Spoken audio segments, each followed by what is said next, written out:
So welcome to our cabinet meeting, and every member of my cabinet is working tirelessly to defeat the invisible enemy that should have never happened to our country, should have never happened to the world. It's a disgrace. Could have been stopped at the source, but they decided not to do that. But we're going to safely reopen our country and our economy, and it's happening very rapidly.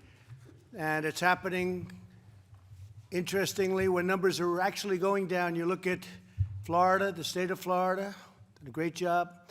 You look at Georgia, you look at others, they're open, and some are doing extremely well, far beyond what people thought, and the numbers are going down. The numbers that we have been talking about for the last 2 months, they're actually going down, so it's really terrific. In our drive to crush the virus, the U.S. has completed nearly 12 million tests, and that number today is almost 14 million.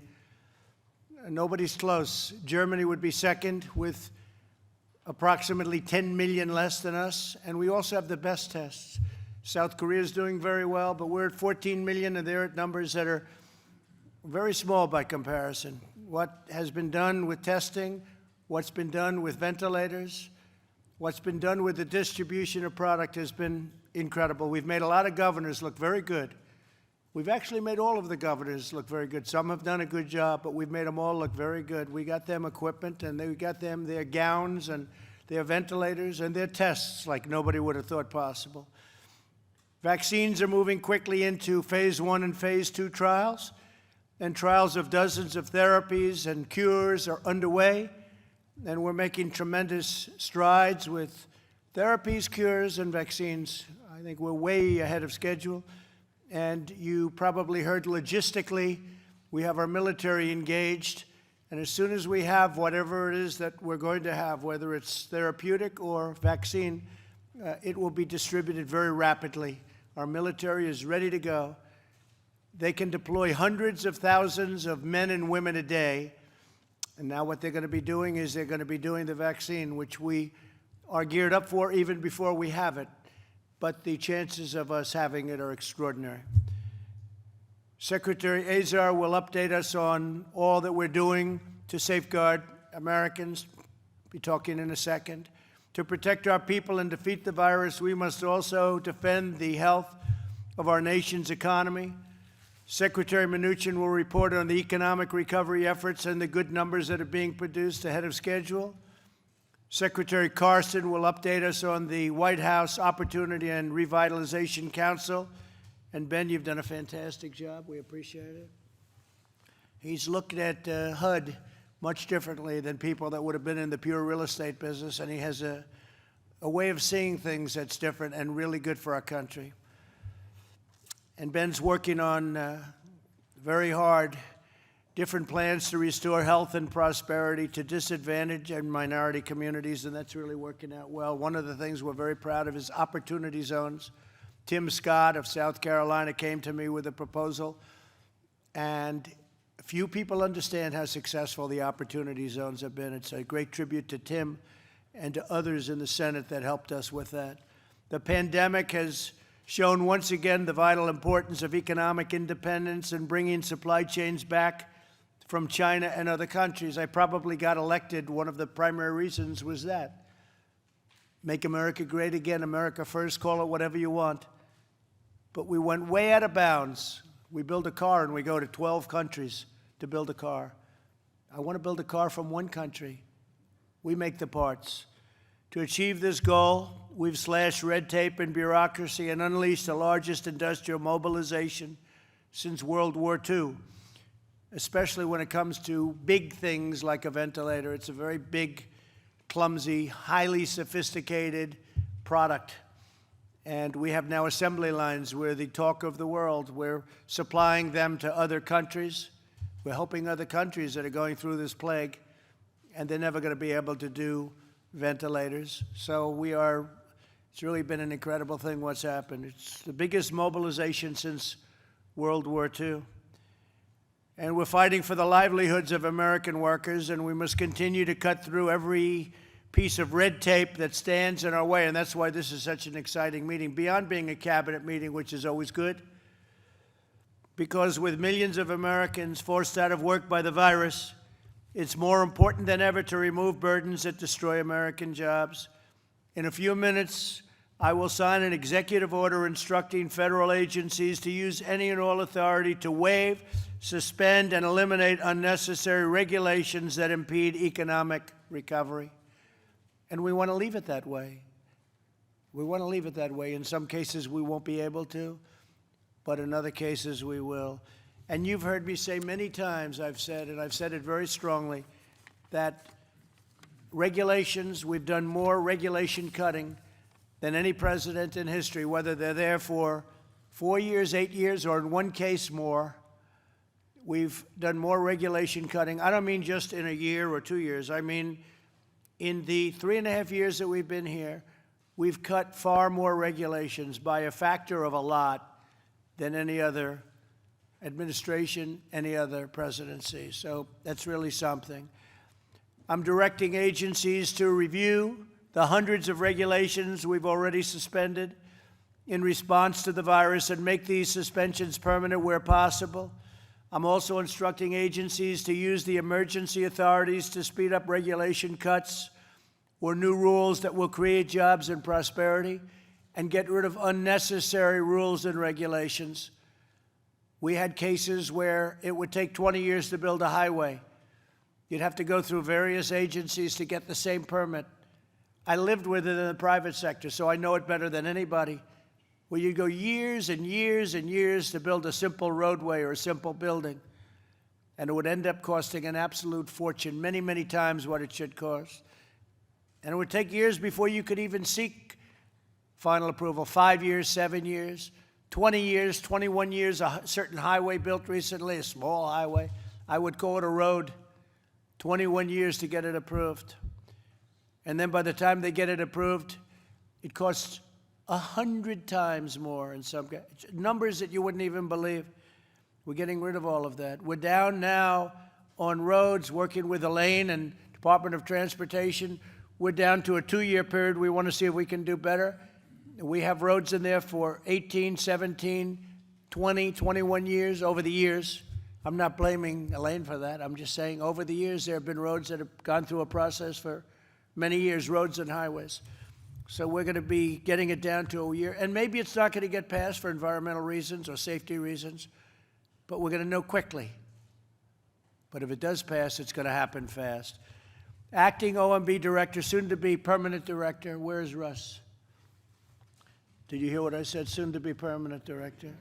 Okay, that's a big statement. Some people would say that's big news. He's done a fantastic job, so congratulations. Well, we have to get him to approve, but we'll give you a congratulations just prior to approval, right?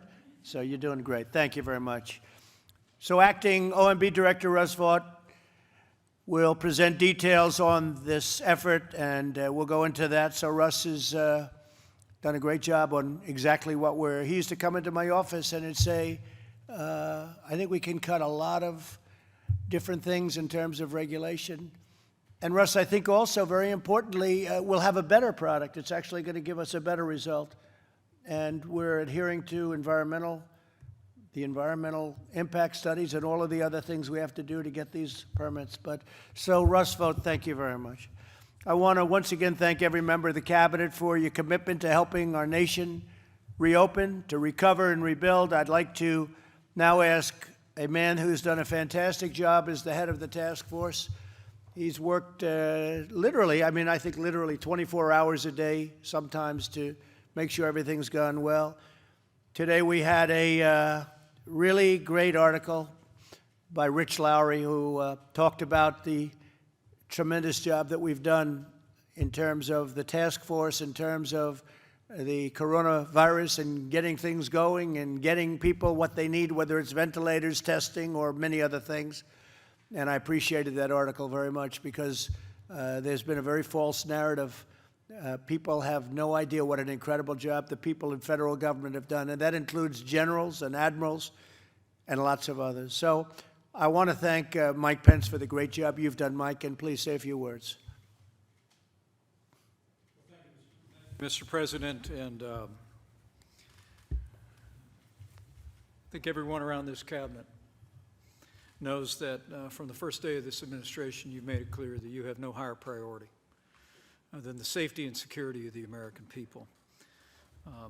In January, when you took the unprecedented action of suspending all travel from China, before there was a single case of community transmission in the United States, it is inarguable, Mr. President, that your decision bought us a critical amount of time to stand up a national response all across this country. At the same time, in January, you stood up the White House Coronavirus Task Force, and over the course of February, you began to suspend more travel, establish screening at more than 11 airports around the United States, again with the priority of protecting the health and safety of the American people.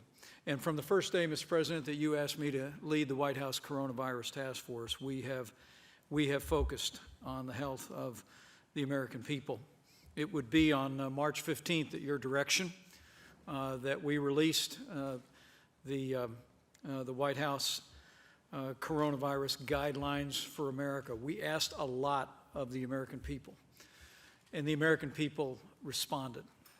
15 days would become 45 days, and in that time, it was our objective, Mr. President, as you made clear, to save lives, to slow the spread, to flatten the curve. And because of what the American people did, because of the direction that you gave, and all of the dedicated members at HHS and FEMA and all of those around this table who've served on the task force, because of the partnership that you forged with every governor of both political parties across the country, we've made great progress. That being said, Mr. President, I know that you believe, as we all do, that one life lost is too many. And we grieve today for the loss of more than 90,000 Americans to the coronavirus.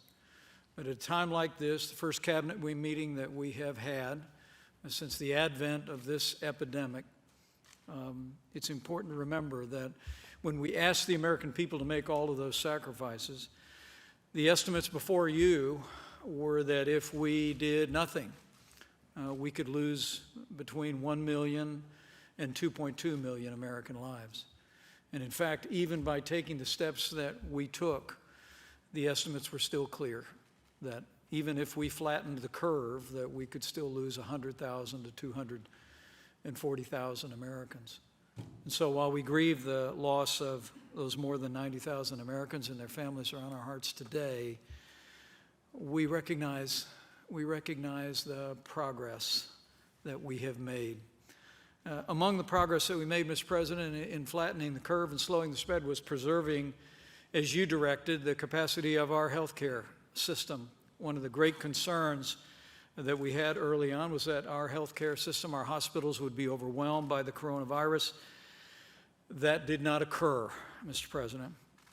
Truth is, as you've reflected many times, because of the ingenuity of the American people, because of our partnership with states, because of a great logistics team that worked with the task force, no American who has needed a ventilator was ever denied a ventilator in the United States.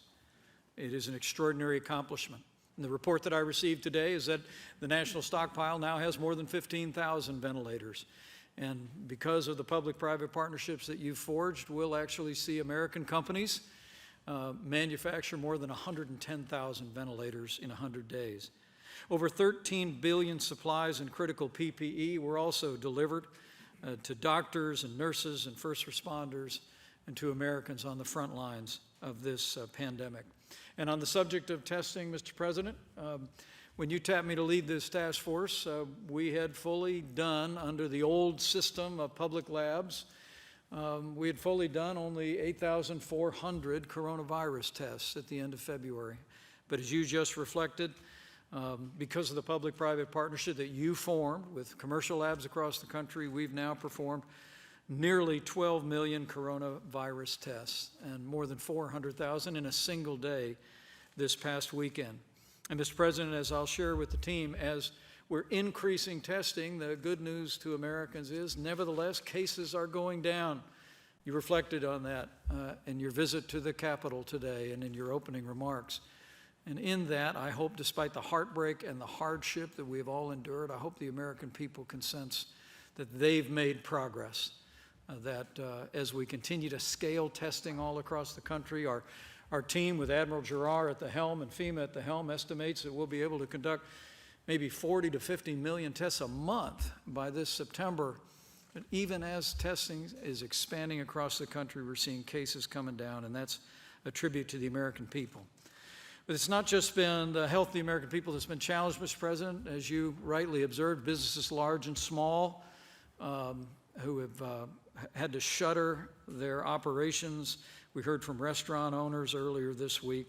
And with the great work of our Secretary of the Treasury and your leadership, Mr. President, $188 billion in loans have been approved to small businesses. Nearly $583 million have been awarded through community health centers, all 50 states. We have been there at the point of the need for businesses large and small. We have been there for vulnerable populations. And at your direction, Mr. President, we'll continue to lean forward in that fight. The action that you're taking today with signing the executive order is going to make it even more possible for us to build this economy back again for the American people. And it was in that spirit that 1 month ago, Mr. President, as I close, you directed the White House Coronavirus Task Force to release guidelines to open up America again. And I'm proud to report to the Cabinet today that our best information is that all 50 states, as of today, are partially reopening their economies. And the American people are responding and breathing that free air again. They're doing it responsibly. They're enjoying the opportunity to be out in many states, to enjoy restaurants, businesses opening back up. The big three automakers went back to work this last Monday in Ben Carson's hometown of Detroit. And America is on its way back through a great, great season of hardship. It's a testament to the resilience of the American people. So, Mr. President, you charged the White House Coronavirus Task Force to have one mission, and that was save lives. To have one team, and that was to forge relationships all across the country. Because of your leadership, because of the great work of this cabinet, because of governors around the country, but mostly because of our incredible healthcare workers and the cooperation of the American people, we've slowed the spread, we flattened the curve, and we are reopening America. And Mr. President, I'm proud to report to you that we're on our way. And I promise you this entire team is going to continue to work with governors around the country at your direction until we bring the American economy all the way back, as you often say, bigger and better than ever before. So thank you, Mr. President. Thank you very much, Mike. And again, thank you very much for doing a great job. So I'm going to sign this now, and then Ben and Steve will speak, and then we'll go around the room a little bit, and we'll say what we want. I'd like to congratulate Rick Grinnell for doing such a fantastic job as acting. I don't think you want to be permanent, so I think you're very happy to be acting, but what a job. I think you'll go down as the all-time great acting ever at any position. So thank you very much, Rick. Thank you very much. Would you like to say something? Go ahead, please. Sure. I would just say greetings from an Intel community that is very interested in providing policymakers, everybody around this table, with raw intelligence that is not politicized in any possible way. And I have to tell you, Mr. President, that I have heard from hundreds of members of the current Intel community who are extremely pleased with transparency of their work. And that's what they're shooting for. That's what they want to provide to policymakers, is information that is not politicized by politicians in any way on any side of the aisle, but to be able to protect their intelligence estimates. We all know that they're estimates, and they are proud to give them when not manipulated by others. Well, we appreciate your great work. Thank you, Rick, very much. Thank you, sir. I'm going to sign this now, and so this is regulations are going to be cut, and the potential is that you're going to find regulations that nobody has ever thought of before, because you're going to be doing it yourselves, and this gives you great authority to cut regulations. So we've already had the record by a lot. It's not even close, but you'll have a chance to cut regulations. When I look at EPA sitting here, and I look at the veterans sitting here, and I look at all of the different people, Homeland Security, Chad, I look at all of the great talent around this table. You'll have a right to do something that nobody would ever have thought you would have the right to do that. And so I just want you to go to town and do it right, do it proper, make sure everything is safe, and make sure it's environmentally good for those of you that are in that category. But it's very, very important. Elaine, you can do things that nobody would believe in your department, Department of Transportation. So good luck, and I'm signing this. It gives you tremendous power to cut regulation.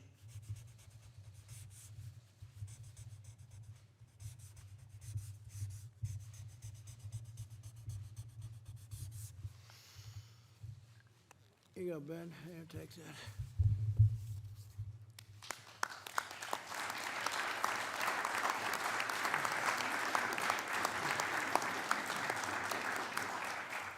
Okay, Ben, would you like to say something, please? Yes, sir. Thank you, Mr. President. And a big thank you to all the cabinet members. Almost everybody has been deeply involved in the refocusing of the Opportunity and Revitalization Council. And Jared and Christian and Brooke also big help. Just as was done during the greatest generation, many sectors of our society are being reconfigured to meet the singular goal of winning our war against this invisible enemy. Companies that made bedding linen are now making masks, and plants that produce vehicles are now producing ventilators. I worked at some of those plants growing up in Detroit. And now the White House Opportunity and Revitalization Council, which was formed by you to help long-forgotten communities achieve economic opportunity, will refocus and expand to help America's hardest hit communities and achieve economic recovery, overcome health disparities, and thrive through educational advancement. Education being the ticket. It doesn't matter where you came from, you get a good education, you can write your own ticket. Since your historic Tax Cuts and Jobs Act, billions of dollars from the private sector have been invested in these designated opportunity zones, which are home to nearly 35 million people. Through this initiative, we've fostered partnerships between people who seldom sit down together. We're talking about business leaders, community leaders, faith-based leaders, housing advocates, investors, builders, state and local and federal officials. The Revitalization Council, which I have the privilege to chair, alongside our Executive Director, Scott Turner, who's here in this room somewhere. Oh, there he is over there. Okay. Has played a big role in the success, identifying more than 270 different federal actions to support and increase investment in opportunity zones through things like grant preference points, loan qualifications, reduced fees, eligibility criteria modifications, and a number of other incentives. And at your direction, we're now taking our considerable capacity to discover opportunity and drive recovery in disadvantaged and minority communities that are disproportionately affected by COVID-19. Based on our work and analysis, the Revitalization Council is identifying diverse policy approaches in areas including housing, education, technology, broadband, workforce, entrepreneurship, health, and long-term community development. And under your leadership, this administration has shined a light on the forgotten men and women whose job prospects and health disparities are often hidden in the shadows. Mr. President, you've been a champion for all Americans, especially our low-income and minority communities. And we're committed to continuing your work, not only to restore, but to advance the historic gains and prosperity many enjoyed before this global epidemic. Your council will not only continue its focus to bring more jobs and better jobs, but it will also expand to better fortify public health services that will improve medical and social health outcomes and uplift our most distressed communities. The American people will come out the other side of this crisis stronger and more determined than ever. Thanks to the authority you have vested in the Revitalization Council, we will leverage these powers to heal America's hardest hit communities and return to prosperity, as safely and swiftly as possible. And thank you for not giving in to the naysayers and to the people who use fear to control people, and instead giving people hope, not with just your words, but with your actions. Thank you. Well, thank you very much, Ben. You know, I had to run against him, and he was very tough. And he was even tougher when he'd run onto a stage holding a Bible up in the air. That was tough. I said, that's tough to beat. But I said, if I'm ever so lucky, I have to get him in the administration. So that's what happened, and you've done a great job. Thank you very much. Steve, where are we, and what are we doing? Thank you, Mr. President. So I'm pleased to report your administration has been hard at work implementing the CARES Act. We've really made incredible progress over the last month, working on putting over $3 trillion into the economy. Unprecedented amount of support for American business and American workers. And I just want to highlight a few of the things. Working with SBA, we were able to develop the Paycheck Protection Program from scratch.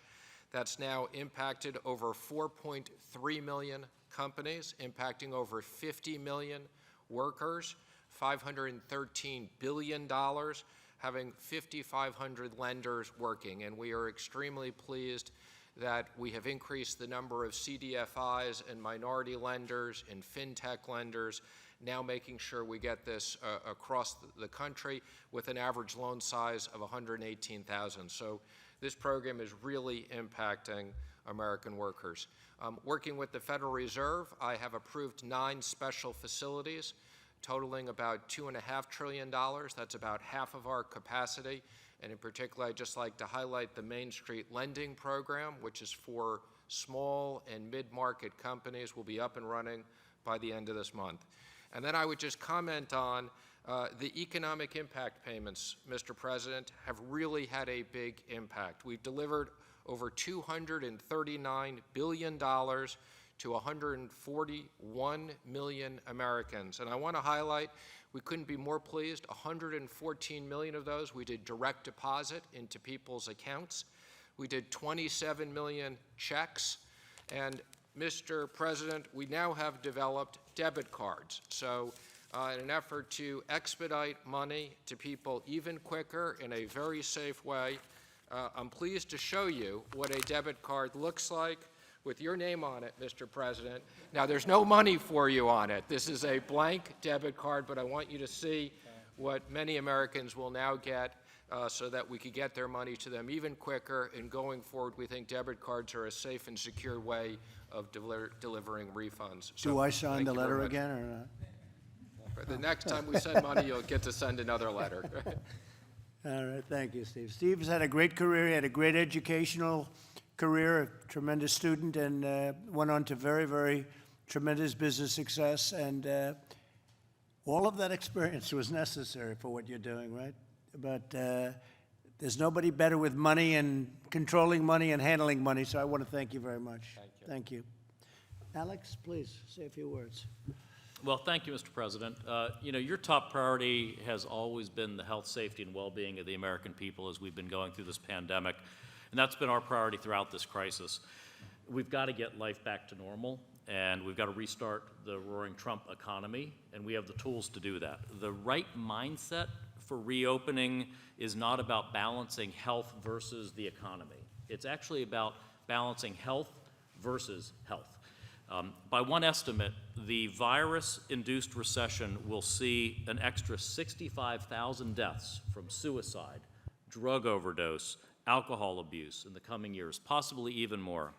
States are seeing a decline in the reporting of child maltreatment because kids aren't at school.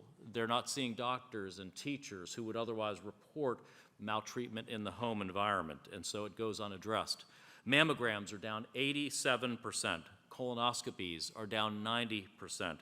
Approximately 1.7 million new cancer cases are diagnosed per year in our country, and if we're seeing an 80% drop in cancer cases identified, we could already have 300,000 or more undiagnosed cancer cases as a result of this crisis.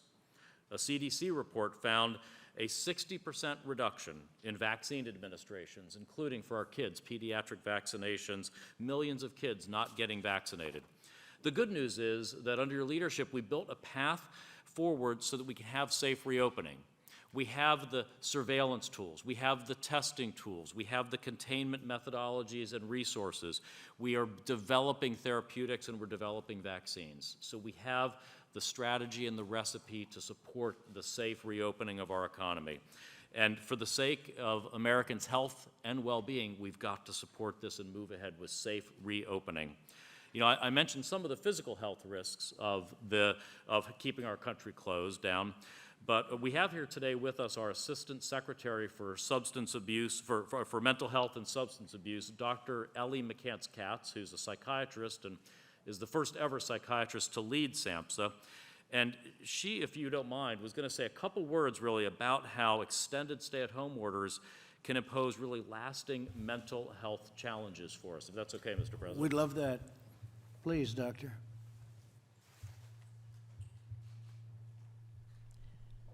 Mr. President, Vice President Pence, members of the Cabinet, and colleagues.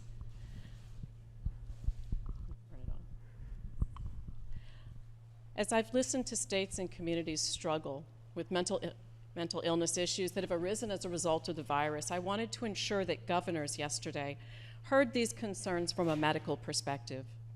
As my physician colleagues on the task force have been careful to rightly note, their perspective and advice centers on one aspect of the pandemic, virus containment. However, even medically, it is not the sole perspective. I felt that it was important to offer the governors a different, albeit equally important, medical perspective. As such, I made the following remarks. It is my privilege to serve as the Assistant Secretary for Mental Health and Substance Use, but today I really speak to you more as a psychiatrist who also happens to hold a PhD in infectious disease epidemiology. Never did I imagine the nation would be experiencing the coinciding of mental health issues and infectious disease that my training addressed. The research literature is clear on the effects of quarantine and stay-at-home practices on mental health. We know that the longer the duration of these orders, the greater the intensity of the mental health problems experienced. We also know that these symptoms persist for years to come, even once quarantine is lifted. The data tell us that when the lives of adults, children, and families are drastically changed for extended lengths of time, for many, anxiety, depression, and stress disorders will become manifest and will persist. These are real health conditions with potentially long-lasting consequences that must be taken seriously. To put all of this in perspective, I believe it is important to point out that pre-pandemic, we lose 120,000 lives a year to drug overdose and suicide. How many more lives are we willing to sacrifice in the name of containing the virus? When we look at strategies to reopen, as a medical doctor, I ask that you take into account whole health, not just one narrow aspect of physical health. We continually ask ourselves what the health costs and risks may be of reopening, but I ask what might they be of not reopening, or reopening in such a restrictive way that American lives are not restored. Of course, containing the effects of coronavirus are critically important, but so too is preventing suicide. So too is keeping a person from being terrified to ever leave their home. So too is protecting the mental health of our nation's young people. I ask you to remember that not every home is a safe home. Not every individual can withstand the trauma of not seeing or interacting physically with loved ones. Not every parent can survive the mental anguish of not being able to feed their children because of lost employment. Not every child can exist in a healthy way without the structure and support of school. We have to take a step back and recognize the other effects of our policies. While we contain the virus, are we increasing the risk for suicide and drug overdose? Are we creating a future of substance use and addiction for millions of additional Americans? And if we are doing those things, why have we decided collectively that this is okay? We've worked so hard in states and communities across this country to combat epidemics like the opioids crisis. Why are we willing to forget those efforts now or deem them less important? As a psychiatrist, I would argue that a life lost to suicide is just as important as a life lost to coronavirus. A family who loses someone to drug overdose experiences the same grief as a family who loses a loved one to coronavirus. Let us not forget that all American lives are precious. Our citizens count on us to remember their health and safety in all aspects of life. The preservation of Americans' health and the health of our citizens cannot be measured by only one metric. Virus containment cannot be our only goal, no matter the cost to Americans. If we ignore the reality of the enormous mental health strain we've put on our citizens on the backdrop of an already overburdened mental health care system, I'm saddened but certain that the next major public health crisis of our time will be that of mental and substance use disorders, and it is not far behind. I urge you to factor this reality into your planning, and I thank you for the work you've done thus far on behalf of the millions of Americans with mental and substance use disorders. Thank you very much, Doctor. Appreciate it. Very sobering. That's tough. That's very tough. But we're getting there. We're getting back, and that's very important. Thank you. Great job. I'd like to ask Chad Wolf from Homeland Security just to say, maybe discuss the record low numbers we have of people crossing the border, our southern border in particular. Absolutely, Mr. President. I think we are taking, at your direction, the Vice President's direction, the task force, we've taken a number of measures that protecting public health, proactive and prudent measures at the border. Those include non-essential travel restrictions that we have with both Canada and Mexico. Those also include continued construction of the border wall system, but perhaps most importantly, new measures that we've instituted along that southwest border regarding illegal border entries. And those are the numbers that you're referring to. Last month in April, we had a little under 17,000 folks that crossed the border illegally. Compare that to a year ago, April of 19 was over 120,000 individuals. So And they were all brought out, right? That's right. And so 80% of those 17,000 crossed, but 17,000 were brought out, sent back. 80% of those 17,000 were removed within 120 minutes, 2 hours. The rest took just a little bit longer, but are continuing to be removed as well. So, And that's a first. That's a first in the last 40 years. that's absolutely right. Again, at your leadership, the task force leadership, we continue to make progress on that border. Thank you very much, Chad. Thank you. Also, Mark Meadows, who's our Chief of Staff, he's been around Washington for a while. He's very popular in North Carolina. He had a seat that was very easy for him to keep, and I talked to him long and hard for a while, for a long while. But he's a friend of mine, but he's going to go down as the ultimate, hopefully, Chief of Staff. So, Mark, it's really nice to have you. Would you like to say a few words? Thank you, Mr. President. Obviously, your work and the work of this cabinet on behalf of the American people is very evident. It's critical that we make sure that Americans are healthy, safe, secure, and prosperous. And because of the work of everyone around this table, and more importantly, your leadership, we're setting the example of how not only to tackle one of the most difficult silent killers that we've ever faced in our history, but also how to come out of that more united. And because of your executive order today, we are not only ready to reopen our country, but we're open for business once again. So I thank you for your leadership, and it's an honor to serve you and the people of this great country. Thank you very much, Mark. You're doing really, really well. Appreciate it. And Bob Lighthizer is working on the trade deal with UK, United Kingdom, and I hear they want to very much do it, and we'd like to do it. How are you doing? Well, thank you, Mr. President. We're doing well. I'm never in a hurry to do a deal, as you know. So, yeah, we'll see how that works out. I would like to report, though, that on July 1st, we'll have USMCA fully in effect, which is just in time for the reopening. We'll have the new rules that'll help American workers, farmers, ranchers. And we're now beginning to see some substantial new sales. I'll defer to Sonny, of course, on agriculture, but in the agriculture area and a variety of others because of this and the other deals that you've done. But in terms of the UK deal, we're just beginning that, and we'll see how that turns out. As you said to me 1,000 times, we'll see how that turns out. So that's what I tell them. We'll see how that turns out. Through experience. You never know. You never know, do you?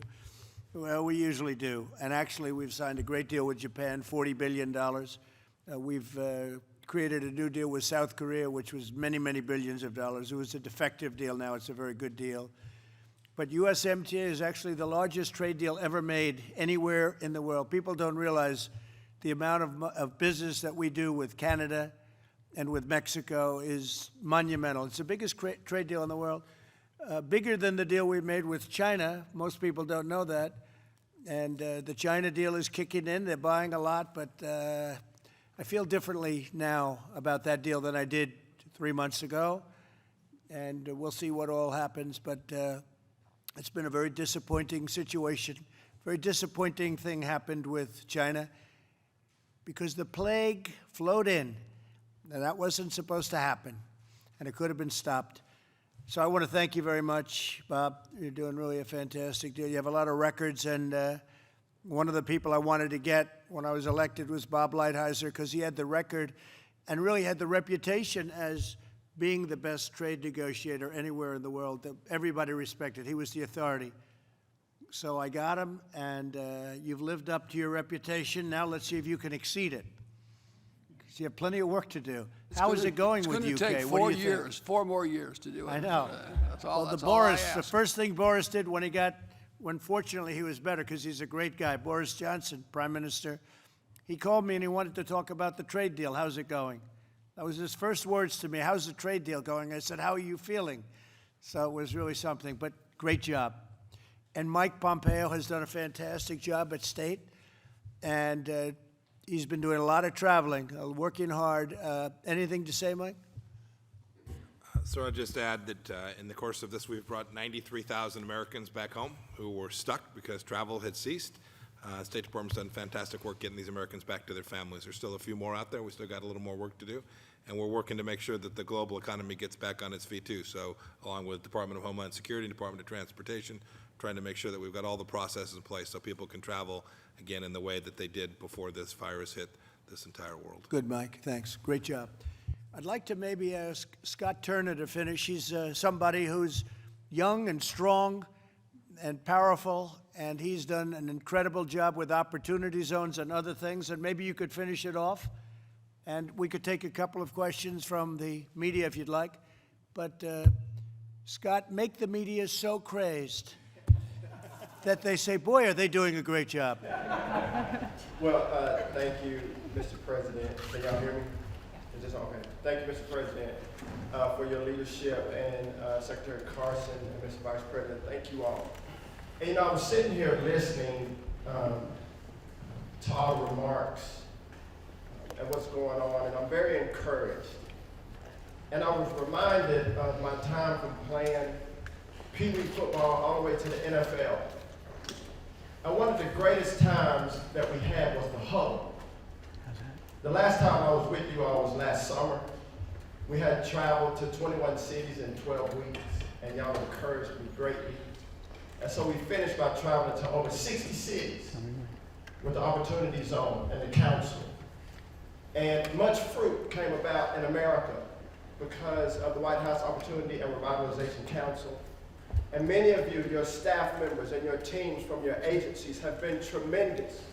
And it has been a great team effort. Not one man, not one person. It's been a great team that's brought much fruit because of opportunity zones in America to the people inside of distressed communities. And I'm so humbled by that. But we have a lot of work to do. Our resolve is still the same. Our spirit is the same. Our fortitude is even stronger. The president has refocused the council, so our vision is broader. And because of that, we will not quit. And I want to thank all of you for your leadership. Thank you for your vision. Thank you for your encouragement. But back to the huddle. In the huddle, it was a time to refocus. It was a time to reset and to encourage one another. I know you got beat on that play, but you won't get beat on the next one. And we have your back. We were a team. The enemy was on the other side of the ball. In America, we are a team. The enemy is COVID. And I want to remind everybody in the room and everybody listening in America, we're all one team. This is the huddle today. We're encouraging each other. We have each other's back. We know to anticipate what's happening on the next play. We have a great game plan. We got great leadership all around the room. It's a tremendous team. And it's called the United States of America. COVID will get whooped. It will. But it's going to take all of us And I say that, Mr. President, because this is a blessing to me to be in this home. But when we say ready, break, the enemy better look out. Because we're going to be victorious against the enemy and have long-term sustainability and a generational vision for America. So long after we're gone, the people that come behind us will be blessed. So I want y'all to be encouraged, and thank you, Mr. President. Thank you, Dr. Carson, and Mr. Vice President, and all of you for your leadership. And I'm encouraged to be here, so thank you.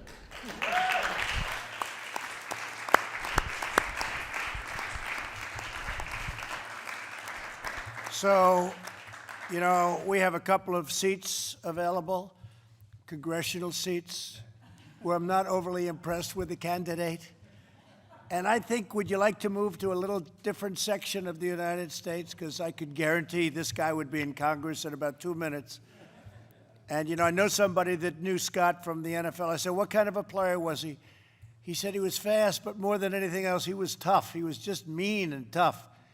And that's what we want. He's tough, but he's got a great heart. He's got a great heart. And I've known him now a long time, Scott. And we're lucky to have you. Thank you very much. Thank you. Fantastic. Drew, tough. Okay, any questions, please? Yes. Steve, go ahead.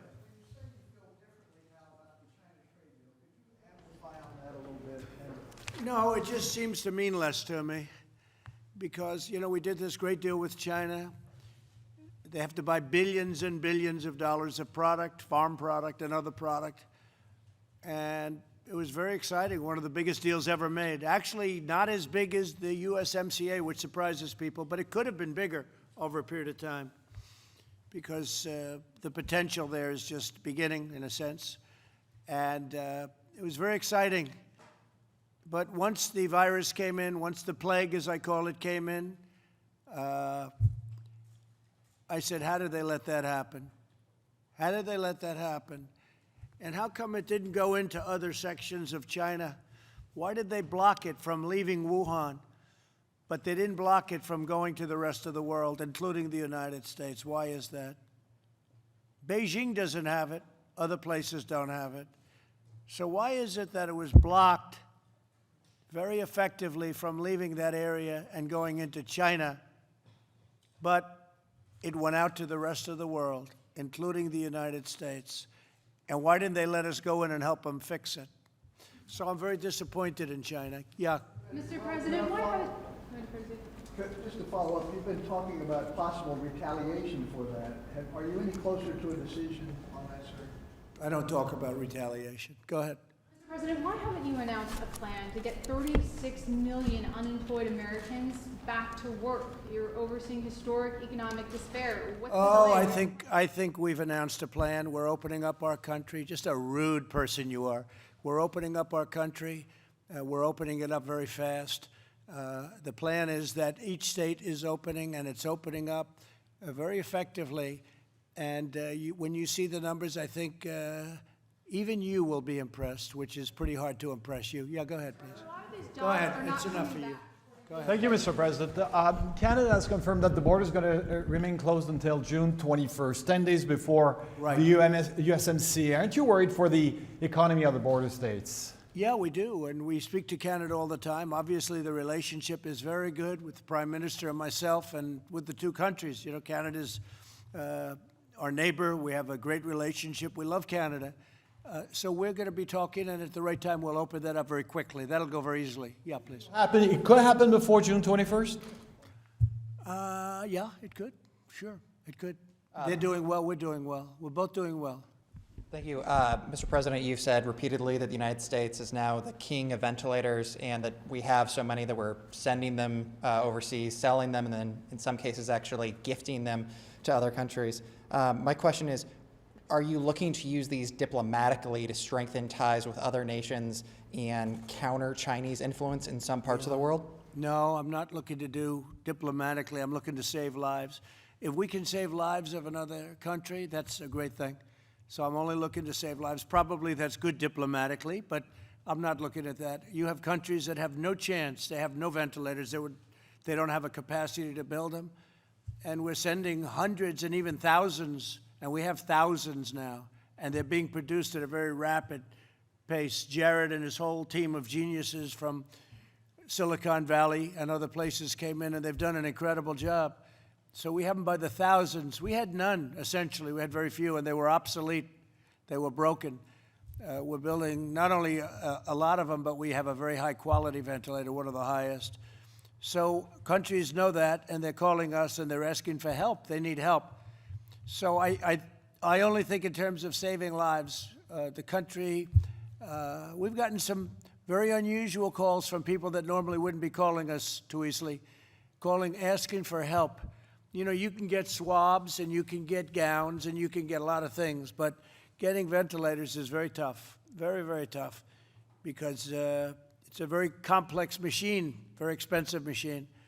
So we've done a very good job, and probably it does help diplomatically, but we do it for helping people's lives, save lives. Yes, please, please. Mr. President, Yeah.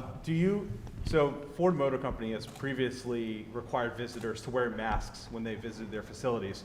Do you plan to wear one when you go there on Thursday? I don't know. I haven't even thought of it. It depends. I mean, you know, in certain areas I would, in certain areas I don't. But I will certainly look at it. It depends on what situation. Am I standing right next to everybody, or am I spread out? And also, you look, you know, is something a hospital? Is it a ward? What is it exactly? I'm going to a plant, so we'll see. Where it's appropriate, I would do it, certainly. Yeah. Mr. President, you continue to talk about helping minority communities. What specifically are you looking at to help those communities? What actions? So one of the things I was most proud of was the minority community and all of the work we've done for the minority communities. Black unemployment, Hispanic unemployment, Asian unemployment was the best ever in the history of our country. We've never had anything like it. We've never had so many African-American jobs ever in the history of our country by far. And we are bringing our country back, and a big focus is exactly that with the minorities. Specifically, if you look at the Asians, they've done incredibly well. Hispanics, incredibly well. African Americans, record-setting every month. You know that. Every month there was a record-setting jobs number. And that's what we want to do. We want to get it back to that level. We had to artificially close our country. One day we did the right thing. We would have lost millions of lives if we didn't. Think of it. If we lost 100,000 lives, the minimum we would have lost is 1.2 million, 1.3 million, 1.5 million maybe. But take it to 1 million. So that would mean 10 times more that we lost already. Now, I've seen hospitals like Elmhurst, Queens, where I grew up near that. I know that hospital, where they had one day 11 body bags in a hallway, and they had some outside. And that they had refrigerated trucks coming to take bodies away. Now multiply that times 10. It would have been unacceptable. And that's the lowest number possible. It probably would have been times 20 or maybe 25. So we did the right thing, but now we have to get back to work. And we want to open up, and the people want to open up. But we've learned a lot about the disease. We've learned about distancing. Nobody ever heard of social distancing before. We've learned about the washing of hands. I used to wash my hands a lot, but I tell you right now, I wash them more. We learned a lot. And we also learned how to put out the embers or the fires, whatever may come. We learned without having to close down the whole country. And we have big sections of our country that don't have much of a problem. We have some sections that don't have any problem at all. So we're opening up our country. We're doing really well. And most excitingly, we're working on vaccines, therapeutics, and cures that are really moving along at a level that nobody would have thought possible.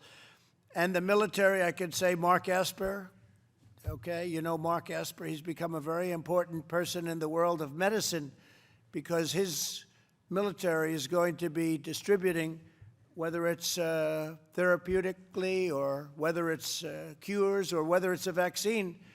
And by the way, I have to say all three are doing unbelievably well, but Mark and the military are going to be getting them out. So he has hundreds of thousands of people that he is immediately that work for us right now. They're fully ready to deploy.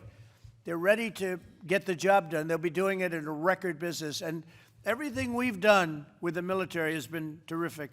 And We've had admirals, we've had generals. I remember when crying Chuck Schumer said, we should get the military involved. I said, they are. He said, we should use one of our generals. I said, we do. Our generals have done a great job, Jared, right? And our admirals have done a great, we had everybody involved. And they are tremendously talented people. And this isn't what they do. They fight. They're great fighters, and they fight. But, yeah, the minority communities are really going to be well served. I think we are going to get that right back, and this includes everybody. This includes our whole country, but right back to where it was, which was record-setting numbers. What are the specific options right now that you are considering for those communities? Right now, we're opening up areas, and a lot of people are getting jobs. I heard some numbers yesterday that were really incredible. The amount, percentage-wise, of the country that opened up so quickly over the last few days. I think you're going to see some very big numbers, and I think next year is going to be an incredible year economically. You can never make up for all of the loss of life. You can never do that. From an economic standpoint, however, next year is going to be, I think it's going to be potentially a great year for us. Yeah. Please. The FDA has said hydroxychloroquine should not be used outside of a hospital setting or... No, that's not what I was told. No, there was a false study done where they gave it to very sick people, extremely sick people, people that were ready to die. It was given by obviously not friends of the administration. And the study came out, the people were ready to die. Everybody was old, had bad problems with hearts, diabetes, and everything else you can imagine. So they gave it. So immediately when it came out, they gave a lot of false information. Just so you understand, great studies came out of Italy on hydroxy. You know what I'm talking about, right? Right? Great studies came out, and the combination of the three. But we had some great studies come out. Italy, France, Spain, ourselves, many doctors, many doctors came out and they said, it's great. Now, you have to go to a doctor. I have a doctor in the White House. I said, what do you think? And it's just a line of defense. I'm just talking about as a line of defense. I'm dealing with a lot of people. Look at all the people in the room. You know, I'm the president, and I'm dealing with a lot of people. And it's a very inexpensive drug. It's almost pennies. It's very inexpensive. And it's been out for close to 70 years for a couple of different things, right? Lupus and malaria and even arthritis, they say. But I think it's worth it as a line of defense, and I'll stay on it for a little while longer. I'm just very curious myself, but it seems to be very safe. But that study was a phony study put out by the VA. You may want to talk about that. I mean, we could talk about that if anybody wants to, and maybe I'd ask Alex to talk about then. If you would introduce our great talented head of the VA and let him say a couple of words. But that was a phony study, and it's very dangerous to do it. The fact is, people should want to help people, not to make political points. It's really sad when they do that. Go ahead. Yeah, so hydroxychloroquine has been approved by the FDA for decades here in the United States for the treatment of malaria, for the prevention of malaria, treatment of lupus, treatment of rheumatoid arthritis. And the system we have here in the United States that is once a drug has been approved and on the market, a doctor in consultation with a patient may use it for what we call off-label purposes, which are indications that are not yet proven and not yet in the label. And this is the right to try president. He, for the first time, got the historic right to try legislation for experimental therapies, but that applies to our existing regime, which is approved products may be used in the judgment of a physician in consultation with their patient. As the president said, and I'll ask Secretary Wilkie to talk a bit about the VA study, there's been some studies around the use of hydroxychloroquine later in disease progression, but we are still working on some controlled studies earlier in the disease progression to see if we can measure the effectiveness of it in preventing the replication of the virus and spread in mild to moderate cases rather than the more serious, and that data is still pending. And it's got, well, it's gotten very good reviews, very good from many doctors, many doctors. Secretary, please. Thank you, Mr. President. I want to clear up something that the media has not reported accurately. That was not a VA study. Can you hear him? Because I think it's important. You asked the question. Yeah, that was not. You want to listen? Because I don't even think you're listening. Yeah. Go ahead. Why don't you listen to him? That was not a VA study. Researchers took VA numbers, and they did not clinically review them. They were not peer reviewed. They did not even look at what the president just mentioned, the various comorbidities that the patients who were referenced in that study had. I also want to echo what the Secretary of HHS said. The instructions I received from the president were very clear, and that was to preserve and protect life. Those of us who've had a military life, some of us around this table, we've been taking this drug for years. As the president mentioned, the Department of Defense and VA have been using it for 65 years. On any given day, VA uses 42,000 doses of this drug. And what we did when this virus first hit us was to use every means necessary to help preserve life. We believed that the Congress was right, and the president signed legislation to protect life, the right to try. And we did this in consultation not only with the families of those veterans, but we did this in consultation with our doctors under FDA guidelines. So I want to knock down the phony story that this is somehow the VA going back on what the president told us to do, which was to use every means possible to protect and preserve the lives of our veterans. And I think, as the president mentioned, we've seen in many cases across this country. In fact, I was on the news the day that the governor of New York was asking you for tens of thousands of doses. That's right. We are doing everything we can to protect the lives of our veterans, and this is one of the means that we used. Thank you. Hydroxychloroquine is used by thousands and thousands of frontline workers so that hopefully they don't catch this horrible disease or whatever you want to call it. It is a terrible virus. It's a terrible thing. And a lot of people are taking it. A lot of doctors are taking it. A lot of people swear by it. It's gotten a bad reputation only because I'm promoting it. So I'm obviously a very bad promoter.